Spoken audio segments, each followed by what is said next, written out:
एक गांव में नदी के किनारे एक छोटा सा घर था। उस घर में रामू नाम का मछुआरा अपनी पत्नी राधा और बेटा सोनू के साथ रहता था। रामू बहुत ही सरल, सहज और जितना है उसी में खुश रहने वाला एक मामूली आदमी था।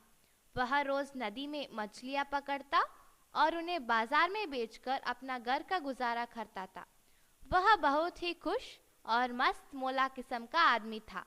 देखिए, वह आ रहा है हमारा मस्त मोला रामू।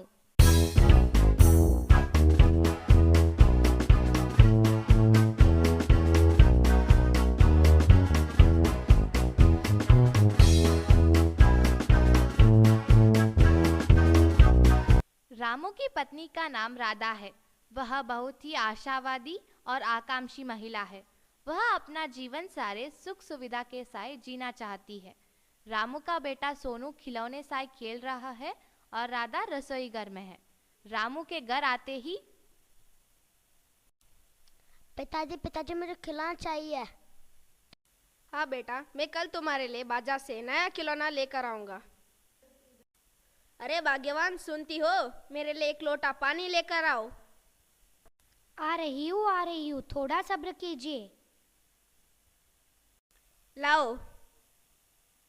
सुनिए सोनू के पापा, सुनिए ना। कहो भाग्यवान, क्या कहना चाहती हो? घर में राशन नहीं है, अब मैं खाना कैसे बनाऊं? अगर आप अब राशन लाओगे तभी शाम का खाना बनेगा। अरे हाँ भाग्यवान, मुझे पता है कि घर में राशन खत्म हुआ है। अभी मैं नदी में मछली पकड़ने जा रहा हूँ। लौटते समय राशन लेकर आऊंगा। हाँ ठीक है। पिताजी पिताजी मेरा खिलौना। हाँ बेटा, मैं वो भी लेकर आऊंगा। रामू मछली पकड़ने का जाल लेकर नदी की ओर चलता है। नदी में जाल फेंककर थोड़ी देर वहां बैठता है। थोड़ी देर बाद जब वह जाल को बाहर खींचता है, उसे जाल में राख बहुत सी बड़ी सी सुनहरी रंग की चमचम करती हुई मछली दिखाई देती है। वह उस मछली को देखकर मछुआरे की आंखें खुली की खुली रह जाती है। मछुआरे भाई, मुझे नदी के अंदर छोड़ दो। मछुआरे को उस पर दया आ जाती है और वह उसे नदी में छोड़ देता है। वह खुशी खुशी नदी में जाकर बोली, मछुआरे भाई, आज तुमने मेरी जान बचाई है। आज से हम दोनों दोस्त हुए। रामू खाली हाथ घर लौटता है। पिताजी आ गए, पिताजी आ गए, पिताजी आ गए, पिताजी आ गए। पिताजी पिताजी मेरा खिलौना लाए? नहीं बेटा, मैं खिलौना नहीं लेकर आ पाया। अरे आप आ गए? राशन कहाँ है? आप तो खाली हाथ आए हो। तब रामू नदी पर घटी सारी बात अपनी पत्नी को बताता है। मछुआरे की पत्नी बातें सुनकर थोड़ी देर सोचती है और फिर कहती है, अरे वह एक अनोखी मछली होगी। वह हमारी बहुत मदद कर सकती है। अब तो वह तुम्हारी दोस्त बन चुकी है। वह हमारी गरीबी मिटाने में हमारी मदद जरूर करेगी। तुम उससे कुछ मांग कर देखो। पहले तो मछुआरे ने अपनी पत्नी को बहुत समझाया कि ऐसा करना गलत होगा, लेकिन उसकी पत्नी जिद कर बैठी तो उसे मानना ही पड़ा। ठीक है भाग्यवान, तुम जैसे कहती हो वैसा मैं उस सुनहरी मछली से कुछ मांग कर देखता हूँ। सुनिए, देखिए, अगर आप उससे कुछ मांगना चाहते हैं तो सबसे पहले हमारे इस छोटे से घर को एक बड़ा सा महल बनाने के लिए कहिएगा। ठीक है। अगले दिन रामू जब मछली पकड़ने गया, नदी में से बिजली चमकी और वही सुनहरी मछली निकली और बोली, मछुआरे भाई, कैसे हो? मैं ठीक हूँ। अब तो तुम मेरी दोस्त बन गई हो। मैं कुछ मांगूंगा तो तुम मुझे वो दोगी? हाँ हाँ, बोलो तुम्हें क्या चाहिए? मेरे इस छोटे से घर को एक बड़ा सा महल बना दो। ठीक है, तुम घर जाओ। इतना कहकर मछली पानी में चली गई और मछुआरा जब अपने घर आकर देखा तो उसका छोटा सा मकान महल की तरह बन गया था। मछुआरा और उसकी पत्नी बहुत खुश हुए। रामू की पत्नी का खुशी का तो ठिकाना ही नहीं रहा।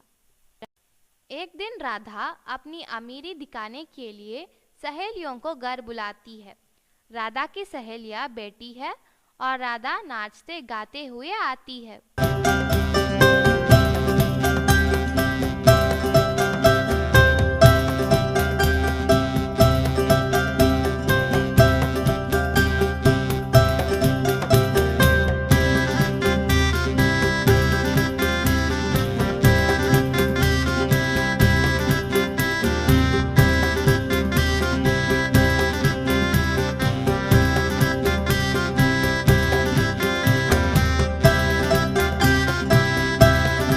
राधा की सहेलियां उसकी अमीरी देखकर जलती है और कहती है, तुम तो थोड़ी अमीर हो, कहीं की रानी नहीं हो।